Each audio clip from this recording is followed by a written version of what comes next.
arkadaşlar, İki Ters Bir Düz YouTube kanalındasınız. Bugün sizlerle ünlü bir markaya ait olan çantanın benzerini öreceğiz. Yapılışı gerçekten çok kolay. Anlatım videosunu ayrıntılı bir şekilde 2 bölüm halinde hazırladım. İkinci bölümün linkini açıklamalar bölümüne bırakacağım. Buradan ulaşabilirsiniz. Ayrıntılara geçmeden önce küçük bir hatırlatmada bulunmak istiyorum. Kanalıma abone olur, beğeni ve yorumlarınızla kanalımı desteklerseniz çok mutlu olurum arkadaşlar. Görüşleriniz benim için çok değerli. Gelelim ayrıntılara. Çantamızın en geniş yerinin uzunluğu 38 santimetre. Çantanın ağız kısmından taban bölümüne kadar olan yüksekliği 28 santimetre. Taban genişliği ise 9 santimetre. Çanta sapının ek yerlerinden uzunluğu da 52 santimetre. Çantayı 4 ayrı parça olarak örüyoruz. Sık iğne ve kaydırma yöntemiyle birleştirerek tamamlıyoruz. Malzemelere gelince 100 gramı 250 metre olan yıkanabilir yumuşak rafya kullandım. 3 makara yani 300 gram tam yeterli geldi. İp kalınlığına göre ip miktarı farklılık gösterebilir. Çantayı 5 numara 3 milimetrelik tığ ile ördüm. Ayrıca birkaç ayraca da ihtiyacımız olacak. Hazırsanız yapılışına geçelim. Herkese kolay gelsin. Çantayı hazırlamaya arka ve ön parçaları örerek başlıyoruz. Birbirinin aynısı iki parça öreceğiz. Parçalardan birini ben hazırladım. İkinci parçayı şimdi birlikte öreceğiz. Yapılışı gerçekten çok kolay. Modelimiz 3 ilmek ve katlarından oluşuyor. Ben birinci sırada 24 çarpı ördüm. Sizler bu sayıyı artırabilir ya da eksiltebilirsiniz. Tek yapmanız gereken çarpı sayısını 3 ile çarpmak. Ben 24 çarpı yapacağım için 24'ü 3 ile çarptığımda 72 zincir çekerek başlayacağım. Daha sonra dönüşte de artı 5 zincir ekleyeceğim dönüş için. Yani toplam 77 zincir çekeceğim. İlk 3 sırada kenarlardan birer çarpı ekleyerek artış yapacağız. Daha sonra düz devam edeceğiz. Şimdi 72 zincir çekmeye başlıyorum. İlk çektiğim zinciri saymıyorum. Düğüm olarak kullanacağım. Bu şekilde. İlk zincirle başlıyorum. Toplam 72 zincir çekiyorum.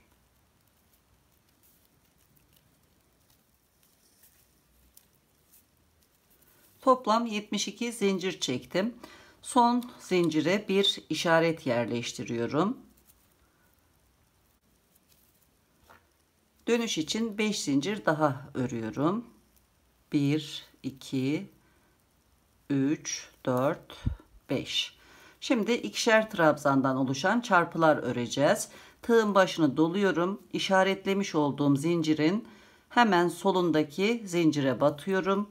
Buraya bir ikili trabzan örüyorum. Bir zincir çekiyorum. Bu batmış olduğum zincirden sonra 1 2 zincir geriye sayacağım. İkinci trabzanı öreceğim. İşaretlediğim zinciri atlıyorum. Hemen ikinci zincire batıyorum.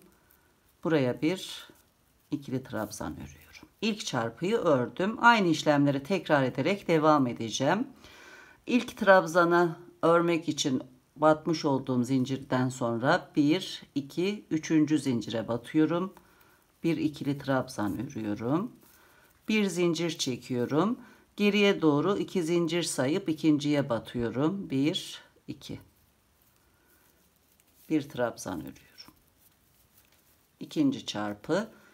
Devam ediyorum. 1 2 3. zincire bir trabzan örüyorum.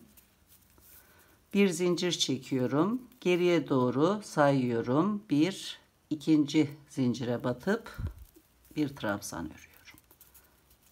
Bu şekilde sıra sonuna kadar devam ediyorum.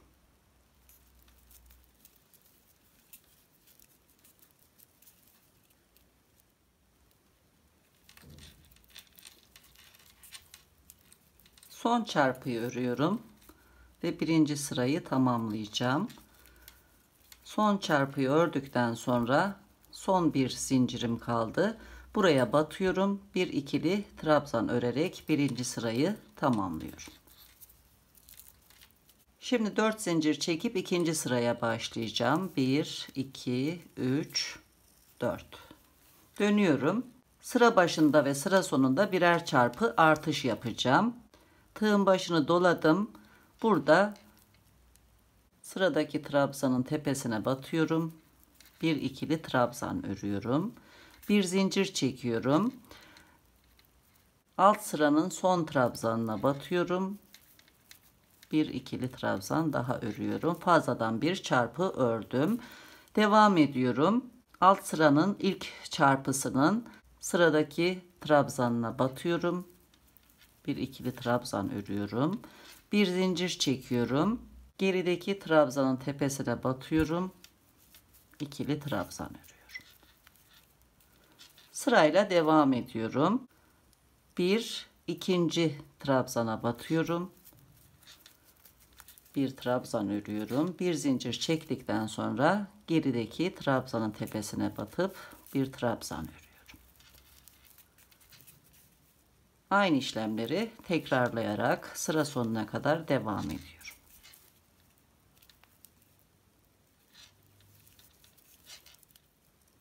İkinci sıranın sonuna geldim. Son çarpıyı örüyorum. Şimdi sıra sonunda bir çarpı daha artış yapacağım. Tığın başını doluyorum. Başlangıçtaki çekmiş olduğum zincirlerden 1, 2, 3, 4. zincire batıyorum. Bir trabzan örüyorum. Bir zincir çekiyorum. Bu çarpının ilk trabzanı için battığım yere batıp bir ikili trabzan daha örüyorum. Fazladan bir çarpı ördüm. Tığın başını doluyorum. Hemen 1, 2, 3. zincire batıp bir trabzan örerek ikinci sırayı tamamlıyorum. Tekrar 4 zincir çekiyorum. Dönüş yapıyorum. 3. sıraya başlayacağım. Son kez kenarlardan birer çarpı artış yapacağım. Tığın başını doluyorum. Bir ikinci trabzanın tepesine batıyorum. Bir trabzan örüyorum. Bir zincir çekiyorum. Alt sıranın son trabzanına batıyorum. Bir trabzan örüyorum. Alt sıranın 1, 2, 3. trabzanına batıyorum. Bir trabzan örüyorum. Bir zincir çekip gerideki trabzana batıyorum. Bir trabzan daha örüyorum. Şimdi sırayla devam ediyorum. Birinci trabzana atlıyorum. İkinci trabzana batıyorum. Trabzan örüyorum. Bir zincir çekiyorum. Gerideki trabzanın tepesine batıp bir trabzan örüyorum. Bir ikinci trabzana batıp bir trabzan örüyorum. Bir zincir çektikten sonra gerideki trabzanın tepesine batıp bir trabzan örüyorum. Sıra sonuna kadar bu şekilde devam ediyorum.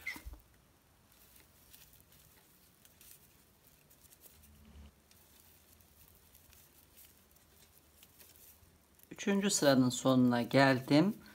Son kez bir çarpı artış yapacağım. Tığın başını doluyorum. Başlangıçtaki zincirlerden 4.'süne batıyorum. Bir trabzan örüyorum. Bir zincir çektikten sonra hemen bir önceki ilmeğe batıyorum. Bir trabzan daha örüyorum. Fazladan bir çarpı ördüm. Tığın başını doluyorum ve başlangıçtaki 3. zincire batıp bir trabzan örerek 3. sırayı tamamladım. Bundan sonra dönüşlerde 3'er zincir çekerek başlayacağız. 1, 2, 3 zincir çekip dönüş yapıyorum. 4. sıraya başlayacağım ve bu sıradan itibaren artış yapmadan devam edeceğiz. Çarpı sayısı ise 28 çarpı oldu. Devam ediyorum. 1, 2, 3. trabzanın tepesine batıp bir trabzan örüyorum. Bir zincir çektikten sonra bir ikinci trabzanın tepesine batıp bir trabzan daha ördüm. Devam ediyorum. İkinci çarpının bir ikinci trabzanına batıyorum. Bir trabzan ördüm. Bir zincir çekiyorum. Gerideki trabzanın tepesine batıp bir trabzan daha örüyorum. Sıra sonuna kadar bu şekilde devam ediyorum.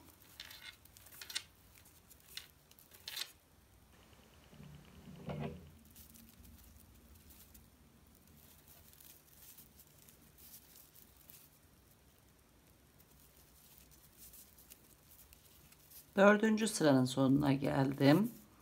Son çarpıyı örüyorum. Son olarak da tığın başını doluyorum. 1, 2, 3. zincire batıyorum. Bir trabzan örerek sırayı tamamlıyorum. Tekrar 1, 2, 3 zincir çekip dönüş yapıyorum. 1, 2, 3. trabzana batıp bir trabzan örüyorum. Bir zincir çekip bir ikinci trabzana batıp bir trabzan daha örüp ilk çarpıyı örüyorum. Daha sonra sırayla devam edeceğim. Toplam 4 sıra ördüm. 10. sırayı tamamladıktan sonra 11. sırayı örerken tekrar birlikte olacağız. Artık artış yapmadan devam edeceğiz. Toplam 10 sıra ördüm. Şimdi 11. sıraya başlarken kenarlardan birer ilmek eksilteceğim. 3 zincir çekiyorum. 1, 2, 3 dönüyorum. 11. sıraya başlıyorum. Tığın başını doluyorum. İlk çarpının içerisine batıyorum. Bir trabzan örüyorum. Daha sonra aynı şekilde çarpıları örmeyi sürdürüyorum. Sıradaki bir ikinci trabzana batıyorum. Bir trabzan ördükten sonra bir zincir çekiyorum. Gerideki trabzanın tepesine batıp bir trabzan örüyorum. Aynı şekilde sıra sonuna kadar devam ediyorum.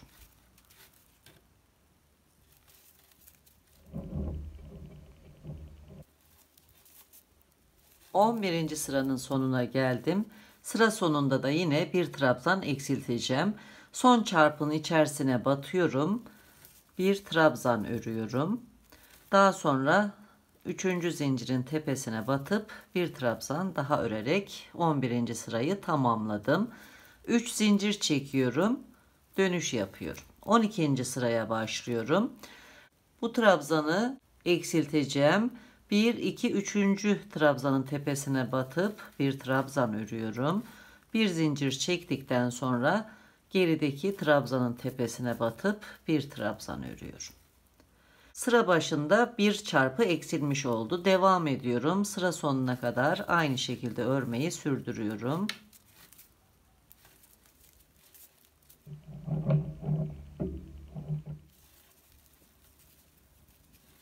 On ikinci sıranın son çarpısını örüyorum. Şimdi son trabzanı atlayacağım. 3. zincire batarak bir trabzan öreceğim. Bir trabzan eksiltmiş olacağım. Bu şekilde 12. sırayı tamamladım. 3 zincir çekiyorum. 1, 2, 3. trabzana batıyorum. Çarpı örmeyi sürdürüyorum. Bu şekilde örelim. 17. sırayı örerken tekrar birlikte olacağız. Toplam 16 sıra ördüm. Şimdi 17. sırayı örerken kenarlardan birer trabzan daha eksilteceğiz. 3 zincir çekiyorum. 1, 2, 3 dönüyorum ve 17. sıraya başlıyorum. İlk çarpının ortasına batıyorum. Bir trabzan örüyorum. Devam ediyorum çarpıları örmeye.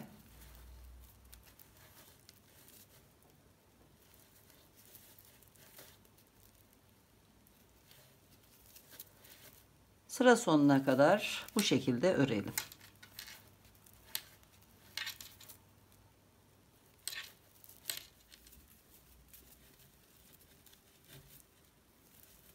On yedinci sıranın sonuna geldim. Son çarpının içerisine batıp bir trabzan örüyorum. Başlangıçtaki zincirlerden üçüncüsüne batıyorum. Bir trabzan daha örerek sırayı tamamlıyorum. Hem başta hem de sonda birer trabzan eksilttim. 3 zincir çekip dönüş yapıyorum. 18. sıraya başlıyorum. 1, 2, 3, 4. trabzanın tepesine batıp trabzan örüyorum. Bir zincir çekiyorum. Batmış olduğum trabzandan önceki trabzanın tepesine batıp bir trabzan daha örüyorum. Sıra sonuna kadar aynı şekilde devam ediyorum.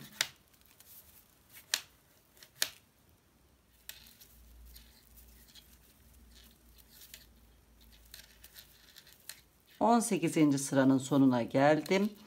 Başlangıçta çekmiş olduğum zincirlerden üçüncüsüne batıyorum. Bir trabzan örerek sırayı tamamlıyorum. Hem başta hem de sonda birer çarpı eksilmiş oldu. Bu sıradan itibaren eksiltme yapmadan örmeyi sürdüreceğiz. Toplam 22 sıra öreceğiz. Birinci sıradan itibaren. 23. sırayı örerken tekrar birlikte olacağız. Örgümüzü sürdürüyoruz. Birinci sıradan itibaren 22 sıra ördüm. Şimdi 23. sıraya başlayacağız. 23. sırayı örerken sağ ve sol tarafı ayrı ayrı örmeye başlayacağız. İşaret yerleştirdiğim kenarlardan da birer çarpı eksilterek buralarda birer küçük üçgen oluşturacağız. Hatırlayacağınız gibi 24 çarpıyla örmeye başlamıştık. 2 kez kenarlardan birer çarpı ekledik. 28 çarpı olmuştu. Daha sonra da yine kenarlardan birer çarpı eksiltmiştik 2 kez. Yine başladığımız sayıya dönmüştük. 24 çarpı bulunuyor bu bölümde. Ben başlangıçtan itibaren 8 çarpı saydım ve son çarpının son trabzanına bir ayraç yerleştirdim. Aynı şekilde buradan da 8. çarpının son trabzanına bir ayraç yerleştirdim. Orta bölümde de yine 8 çarpı kaldı. Şimdi 23. sırayı örmeye başlıyorum. 3 zincir çekerek dönüş yapıyorum. 1 2 3. İşarete kadar 1 2 3 4 5 6 7 çarpı öreceğim ve bu çarpıyı düşüreceğiz. Yani bir eksiltmiş olacağız bu sırada. Aynı şekilde örmeyi sürdürüyorum.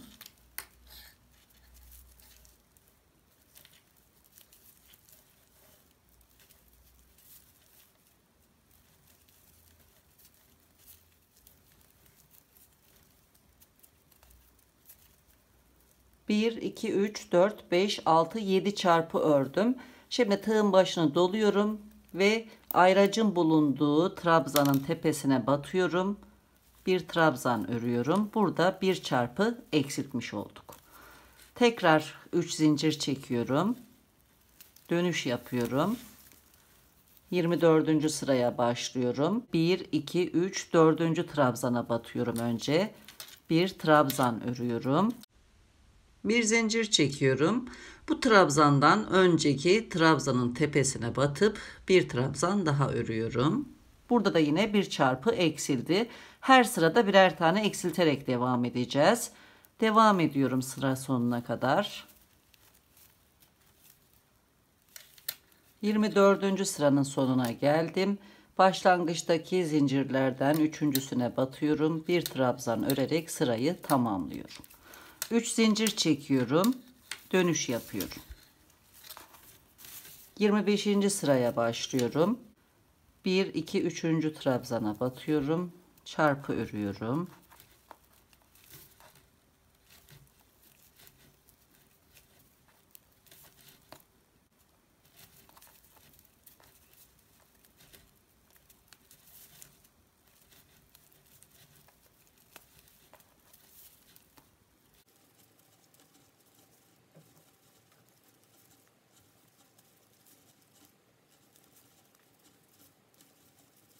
Beş çarpı ördüm.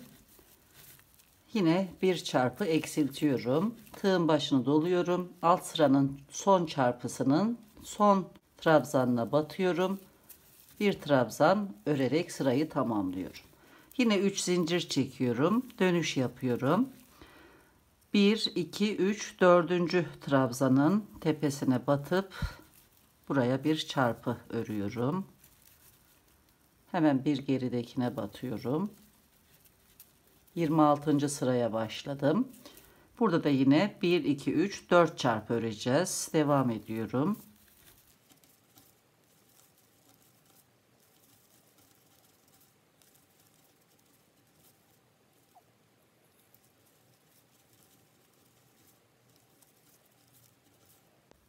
Üçüncü zincire batıp bir trabzan örerek sırayı tamamlıyorum.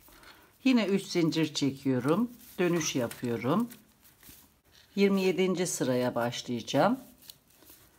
1 2 3 çarpı öreceğiz. Devam edelim.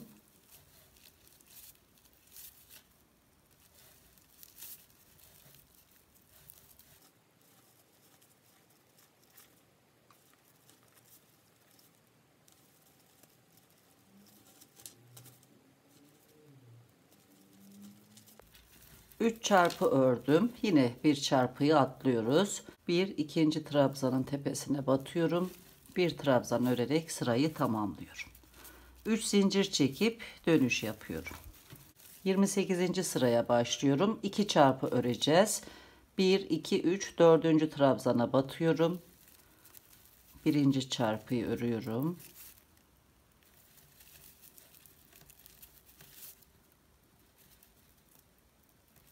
Bir tane daha örüyorum.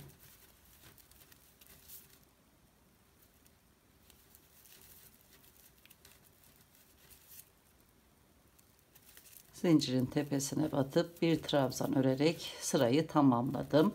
3 zincir çekip dönüş yapıyorum. 29. sıraya başlayacağım. Bir çarpı örüyorum.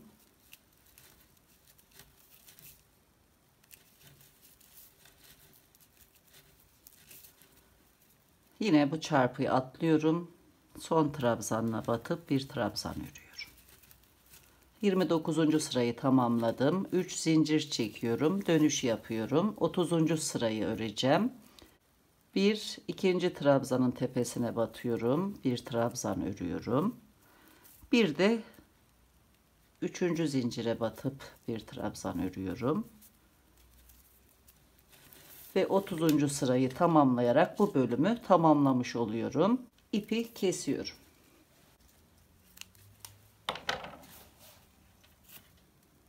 Bu şekilde. Şimdi diğer tarafı örmeye başlayacağız. Başlangıç ipimiz buraya kadar örmüştük. Buradan dönüş yapmıştık. Şimdi bu işaretin olduğu yerden başlayacağız. Aynı şekilde bu tarafı öreceğiz. İşaretin bulunduğu yere batıyorum. Bir ilmek çıkartıyorum. 3 zincir çekiyorum. 1 2 3. Bu çarpıyı düşüreceğiz. Şimdi 1 2 3 4. trabzana batıyorum. Buraya bir trabzan örüyorum. Bir zincir çekiyorum. Hemen bir gerideki trabzana batıyorum. İlk çarpıyı ördüm ve bu çarpıyı eksiltmiş olduk. Devam ediyorum sıra sonuna kadar.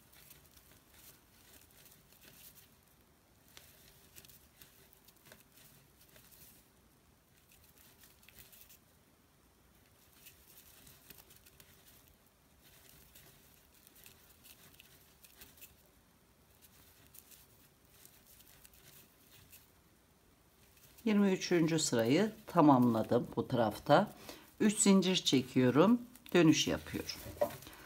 23. sırada 1 2 3 4 5 6 7 çarpı ördüm. Şimdi 24. sırada 6 çarpı öreceğiz. Önce 6 çarpı örelim.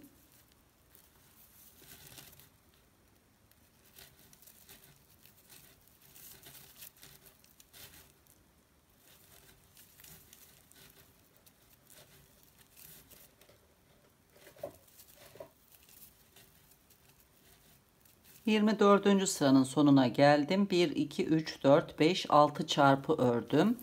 Son çarpının son trabzanına batıyorum. Bir trabzan örerek sırayı tamamlıyorum. 3 zincir çekip dönüş yapıyorum. 25. sıraya başlıyorum. 25. sırada 5 çarpı öreceğiz. Yine bir çarpıyı atlayacağız. 1 2 3 4. trabzana batıyorum ve devam ediyorum.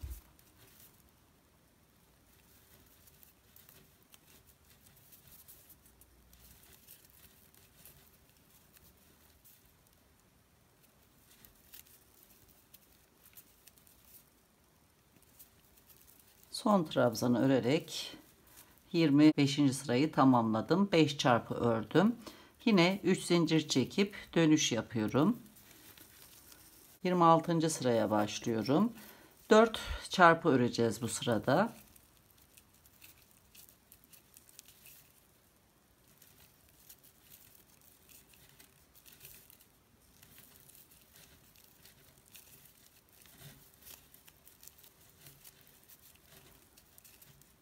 26. sırada 4 çarpı ördüm.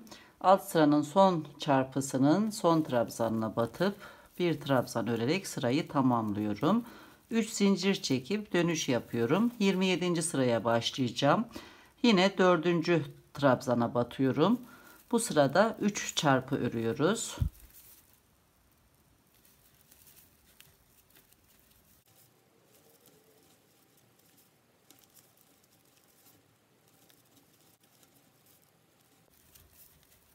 Üç çarpı ördüm. Son trabzanı örüyorum ve sırayı tamamlıyorum.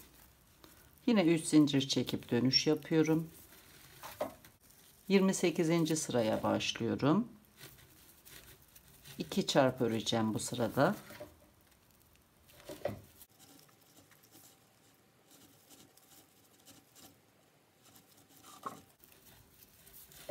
2 çarpı ördüm. Yine alt sıranın son trabzanına batıyorum. Bir trabzan örerek sırayı tamamlıyorum. 3 zincir çekiyorum. Dönüş yapıyorum. 29. sıraya başlıyorum. Bu sırada tek çarpı öreceğiz. 1, 2, 3, 4. trabzana batıyorum. Bir trabzan örüyorum. Bir zincir çekiyorum. Gerideki trabzana batıyorum. Bir çarpı ördüm. 3. zincire batıp bir trabzan örerek sırayı tamamlıyorum. 1, 2, 3 zincir çekip dönüş yapıyorum. Son trabzana batıyorum. Bir trabzan örerek bu bölümü tamamlıyorum. 2 küçük üçgen oluşturduk. 10 zincir çekip ipi keseceğim. 1, 2, 3, 4, 5, 6, 7, 8, 9, 10. İpi kesiyorum. 10. zinciri sabitlemek için kullanıyorum. Buradan başlayacağım ve çantanın ağız kısmına sık iğne öreceğim. İpi buraya yerleştiriyorum.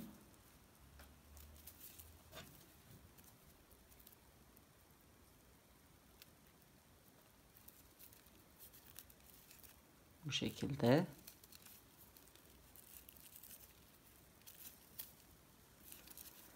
Bu tarafta da yine 10 zincir çekiyorum. 1, 2, 3, 4, 5, 6, 7, 8, 9, 10. İkinci zincire batacağım. Hemen zinciri şöyle çeviriyorum. İkinci çıkıntıya batıyorum. Bir sık iğne örüyorum. Bu bölüme kadar 9 sık iğne öreceğim.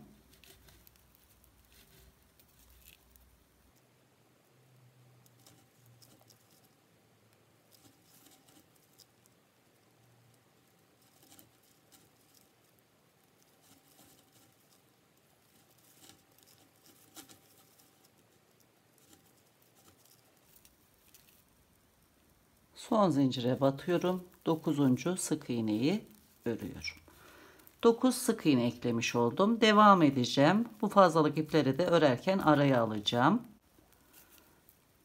Hemen trabzanın tepesine batıyorum. Bir sık iğne örüyorum. Boşluğa 2 sık iğne. 1, 2. Daha sonra sıra başındaki boşluğa batıyorum. Buraya bir sık iğne örüyorum. Yine büyük boşluğa 2 sık iğne.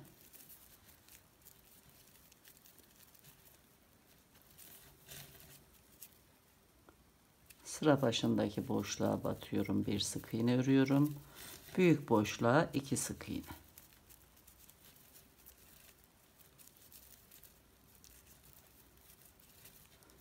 Bu şekilde bu fazlalık ipleri kesiyorum.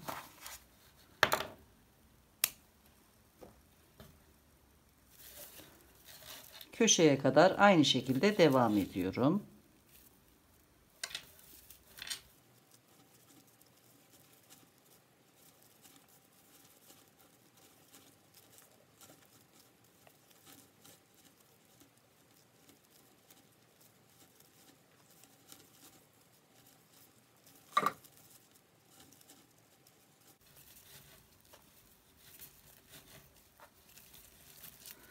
Şimdi bu bölüme geldim. Burada da bir sıra başına batıyorum. Bir çarpıların ortasına batıyorum. Hep bu boşluklara batarak sık iğne öreceğim. Diğer köşeye kadar devam ediyorum.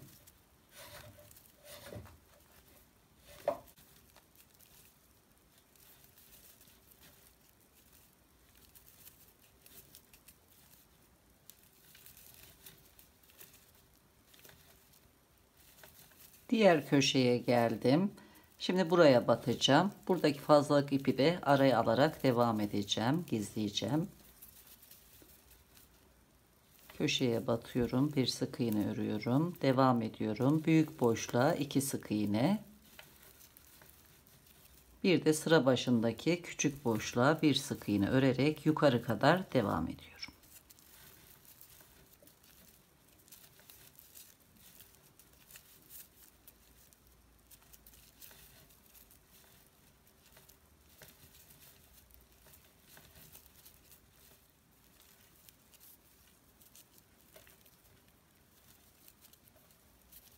Büyük boşluğa 2 sık iğne örüyorum. Daha sonra bir de bu tepeye batarak örüyorum. Bu şekilde. Şimdi burada çekmiş olduğum zincirlere 9 sık iğne öreceğim. Yine zincirin ters tarafından batıyorum. İlk zincirimiz bu.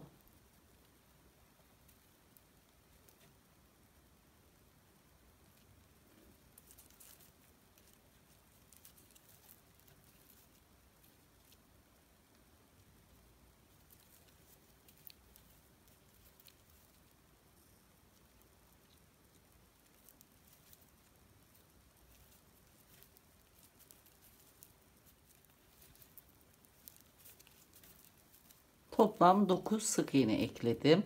Dönüş yapıyorum. Ters taraftayım. Kaydırma örerek tekrar bu sıra başına kadar geleceğim. İlk ilmeğe batıyorum. Bir ilmek çıkartıyorum. Tığımdaki ilmeğin içerisinden geçirip bir kaydırma ördüm. Bu şekilde devam ediyorum. Kaydırma örerken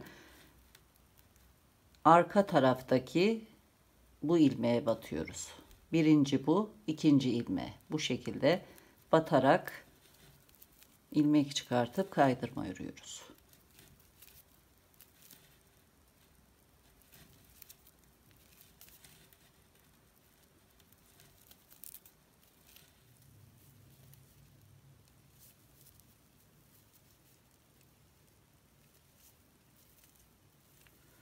Son sık iğneye kadar kaydırma ördüm. Bir kaydırma daha öreceğim. İlk sıranın dönüşü için çekmiş olduğumuz zincirin arka kanadına batıyorum.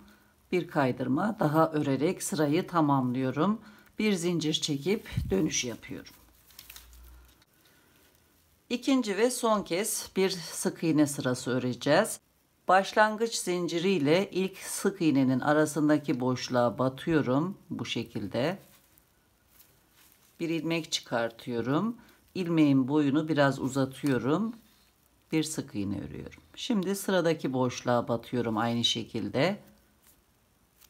2 ilmeğin arasından tığ çıkartıyorum. İlmeğin boyunu biraz uzatıp sık iğne örüyorum. Bu şekilde ördüğümüzde sık iğnelerin boyu biraz daha uzun oluyor ve daha güzel görünüyor. Sıra sonuna kadar sık iğne örmeyi sürdürelim.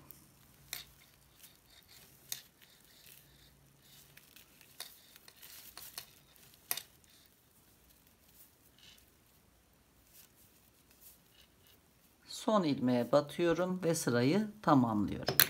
Çantanın ağız kısmına 2 sıra sık iğne ördüm.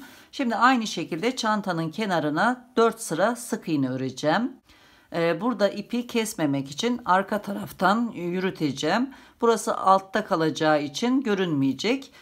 İpin kasmaması için önce bir zincir çekiyorum. Daha sonra arka taraftan ilmeklere batarak kaydırma yapıyorum ve ipi yürütüyorum. Yine bir zincir çekiyorum. Bir kez daha batıyorum. Kaydırma yapıyorum. Burası içeride kalacak. Şimdi buradaki ilk sık iğnenin karşısına batıyorum. Bu ilmeği yukarı çıkartıyorum. ilmeğin boyunu ayarlıyorum. Bu fazlalık ipi de araya alıp gizliyorum. Her sık iğnenin karşısına batarak bu köşeye kadar toplam 9 sık iğne örüyorum. Önce bir zincir çekiyorum. Aynı yere batıyorum. Sık iğne örüyorum. Devam ediyorum.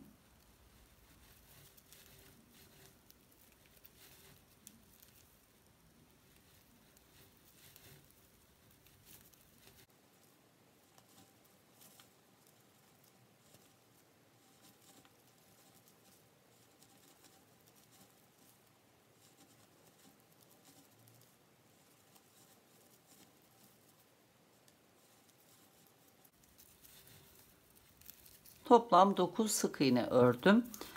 Köşedeki bu ilmeği atlıyorum. Direkt bu boşluğa batarak 2 sık iğne örüyorum.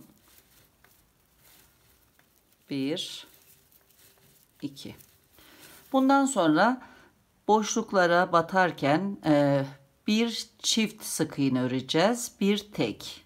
Bir kez çift, bir kez tek örerek devam edeceğiz. Bu işlemleri yaparken de iki sıranın birleştiği bu küçük boşluklara da batmayı sürdüreceğiz. Şimdi ilk boşluğa 2 sık iğne ördüm. Hemen iki sıranın birleştiği yere batıyorum. Sık iğne örüyorum. Şimdi ikinci boşluğa geldim. Buraya bir sık iğne örüyorum. İki sıranın birleştiği yere batıp sık iğne örüyorum. Sıradaki boşluğa çift sık iğne örüyorum. Yine iki sıranın birleştiği yere sık iğne örüyorum. Bu boşluğa çift örmüştük. Şimdi sıradaki boşluğa tek sık iğne örüyorum. Sıraların birleştiği yere sık iğne örüyorum. Tek sık iğne örmüştüm. Bu boşluğa çift sık iğne örüyorum. Bu şekilde dönüşümlü olarak bu üçüncü sıraya kadar devam ediyorum. Çift örmüştüm. Şimdi sıranın başına batıp sık iğne ördükten sonra bu boşluğa tek sık iğne örüyorum. Devam edelim.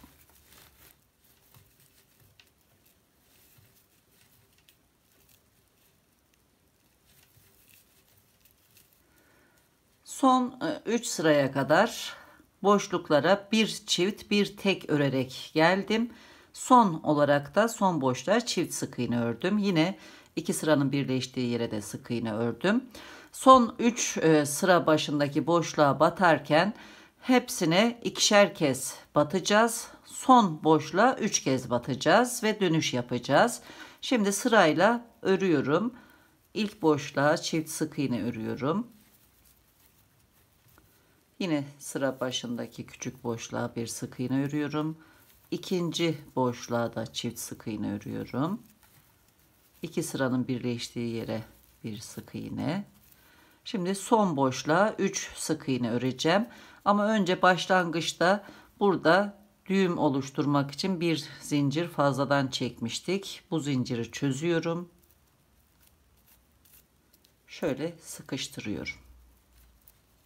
Burası daha yuvarlak oldu bu şekilde. Şimdi son boşluğa 3 sık iğne örüyorum. Yine bu fazlalık ipi de araya alacağım. 1 2 3. Şimdi taban bölümüne geldim. Bir çarpıların ortasına bir araya batarak sık iğne örmeye başlıyoruz. Şimdi ilk çarpının bulunduğu yere batıyorum. Bir sık iğne örüyorum. Daha sonra boşluğa batıyorum. Bir sık iğne örüyorum. Yine çarpının tam ortasına batıyorum. Bir sık iğne örüyorum. Boşluğa batıp bir sık iğne. Bu şekilde köşeye kadar devam ediyorum.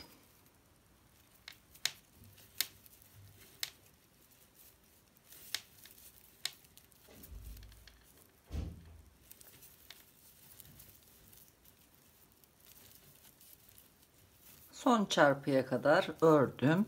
Bir sık iğne de buraya yapıyorum. İlk boşluğa 3 sık iğne örüyorum. 1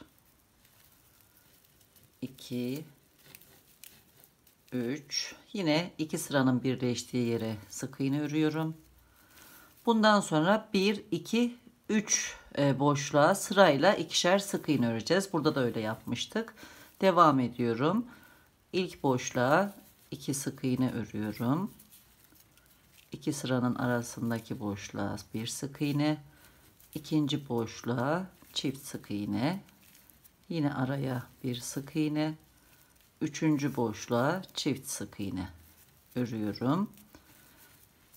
Sıra başındaki bu küçük boşluğa sık iğne ördükten sonra şimdi bir tek bir çift, bir tek bir çift şeklinde bu köşeye kadar devam ediyorum. İki sıranın birleştiği yerlere de sık iğne örmeyi sürdürüyoruz. Şimdi bir tek sık iğne ördüm. İki sıranın birleştiği yere bir sık iğne. Sıradaki boşluğa çift sık iğne.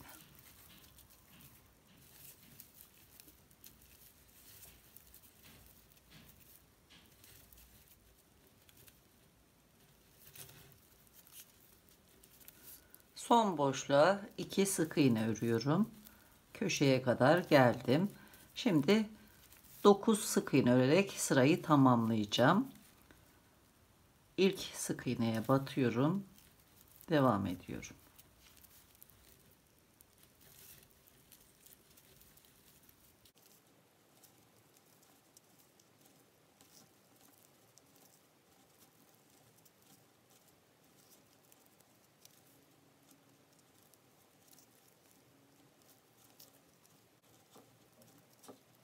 Dokuz sık iğne ördüm. Dönüyorum. Kaydırma yaparak sıra sonuna kadar geleceğim. Hemen ilk ilmeğe batıyorum. İlmeğin arka kanadına batıyorum. Bir ilmek çıkartıp kaydırma örüyorum. Sırayla her ilmeğin arka kanadına batarak kaydırma örerek sıra sonuna kadar devam edelim.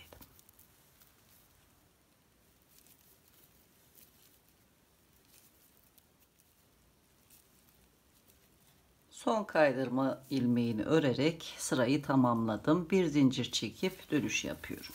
Şimdi ikinci sık iğne sırasına başlayacağız. İkinci sırayı örerken taban bölümünde köşelerde çift sık iğneler öreceğiz. Bu bölümün daha rahat dönmesi için. İlk sıradan itibaren 1, 2, 3. sırada çift sık iğne örmüştük. Tam ortadakine bir işaret yerleştiriyorum. 1, 2 boşluk atlıyorum. Üçüncüye bir ayraç daha yerleştiriyorum. Yine 1, 2 boşluk atlıyorum. Üçüncüye üçüncü ayracı yerleştiriyorum. Bu ayraçların bulunduğu yerlerde çift sık iğne öreceğiz. Bu tarafta da aynı şekilde ilk sıradan itibaren 1, 2, 3 sıra sayıyorum.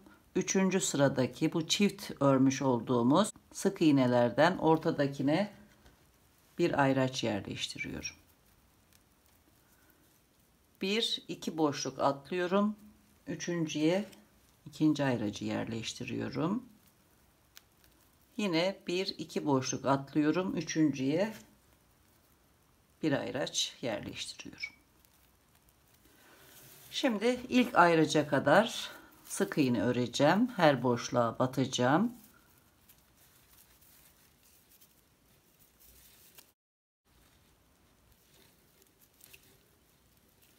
Devam ediyorum.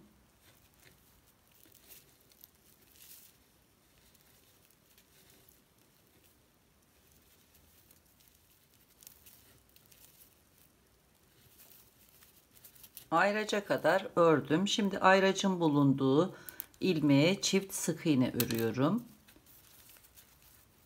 Aynı yere batıyorum. 1, 2 sık iğne ördüm. Devam ediyorum ikinci ayraca kadar. Buraya da yine çift sık iğne örüyorum.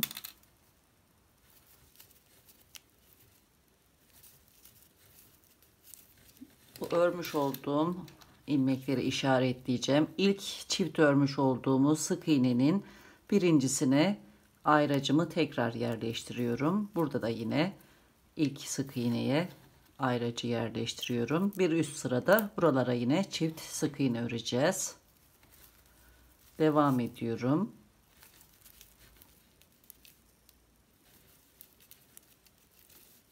Buraya da yine çift sık iğne örüyorum.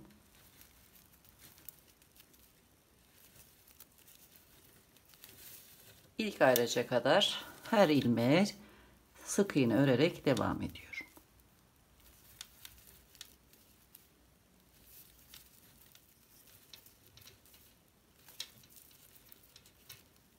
İlk ayraca kadar ördüm. Şimdi ayracın bulunduğu ilmeğe çift sık iğne örüyorum.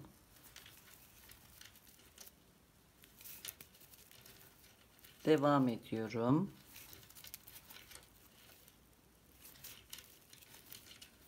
İkinci ayracın bulunduğu ilmeğe de çift sık iğne örüyorum.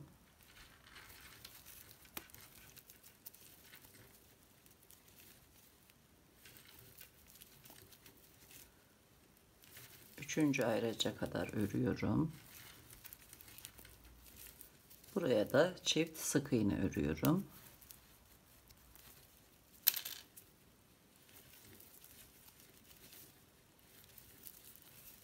Tekrar ayraçları yerleştiriyorum.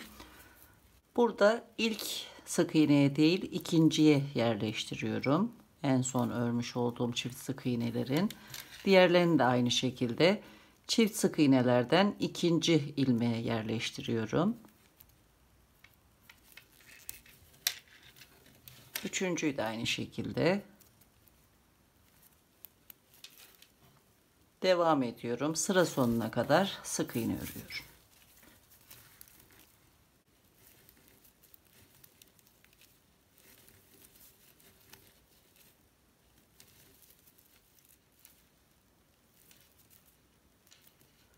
Sık iğnelerin arka kanatlarına batarak kaydırma ördüm. Son olarak da dönüş için çekmiş olduğumuz zincirin arka kanadına batıp bir kaydırma örüyorum. Bir zincir çekip dönüş yapıyorum. İlk sık iğnenin boşluğuna değil, hemen ikinci sık iğnenin boşluğuna batıyorum. Bir sık iğne örüyorum. Devam ediyorum. Her boşluğa sırayla batarak bu ayraca kadar sık iğne örelim.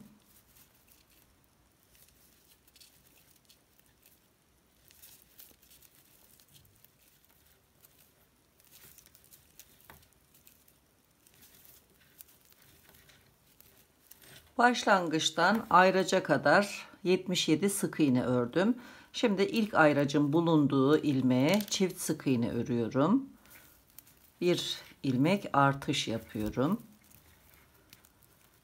Diğer ayraca kadar 3 sık iğne örüyorum. 1 2 3. Buraya da yine çift sık iğne örüyorum.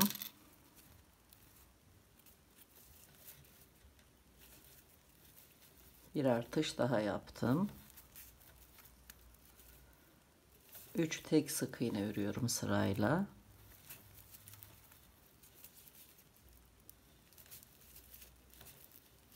Son ayracın bulunduğu yere de yine çift sık iğne örüyorum.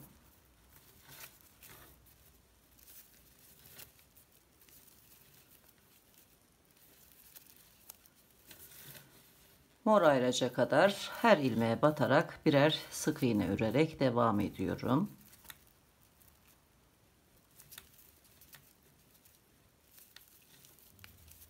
Mor ayraca kadar geldim.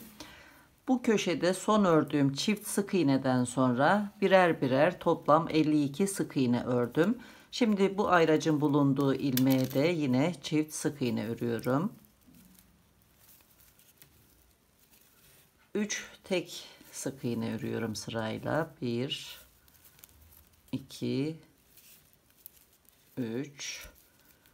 Ayracın bulunduğu ilmeğe çift sık iğne.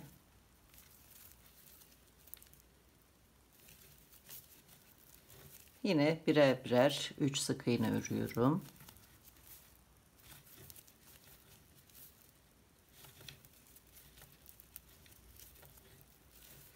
Son ayracın bulunduğu ilmeğe de çift sık iğne örerek artışları tamamlıyorum.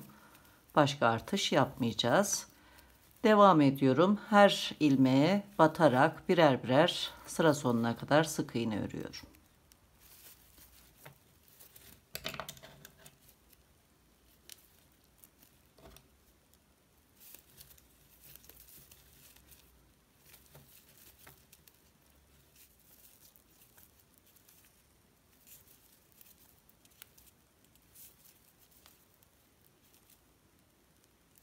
Son ilmeğe batıp sırayı tamamladım.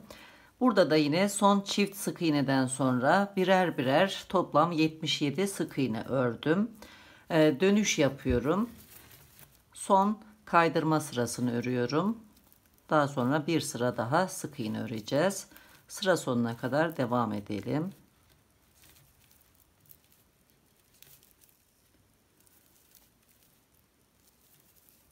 Alt sıranın zincirine de batıyorum. Bir kaydırma örüp bir zincir çekiyorum. Dönüş yapıyorum. Şimdi dördüncü ve son sık iğne sırasını öreceğim. Bu sırada hiç artış yapmayacağım. Her boşluğa birer kez batacağım. İlk sık iğnenin ilmeğine batıyorum. Burası dönüşte çekmiş olduğumuz zincir. Bu da ilk sık iğne. Zincirle sık iğne arasına batarak ilk sık iğneyi örüyorum. Daha sonra sırayla boşluklara batarak sıra sonuna kadar devam ediyorum.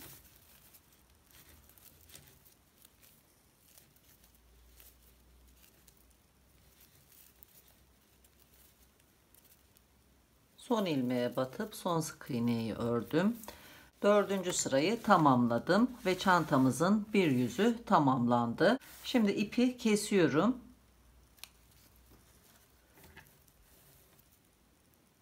Bir zincir çekip sabitliyorum bu şekilde. Arka tarafta ilmekler arasından yürüterek fazlalığı gizliyorum. Çantanın bir yüzünü tamamladım. Son sırada toplam 131 sık iğne ördüm. Diğer yüzünü de önceden örmüştüm. Şimdi yan parçayı ve çanta sapını öreceğiz. Çantanın montaj işlemini yapacağız. Bundan sonraki işlemleri ikinci bölümde anlatacağım. Burada birinci bölümü sonlandırıyorum. İkinci bölümün linkini ekranın sağ üst köşesine ve açıklamalar bölümüne ekleyeceğim. Buradan ulaşabilirsiniz. İkinci bölümde görüşmek üzere. Hoşça kalın.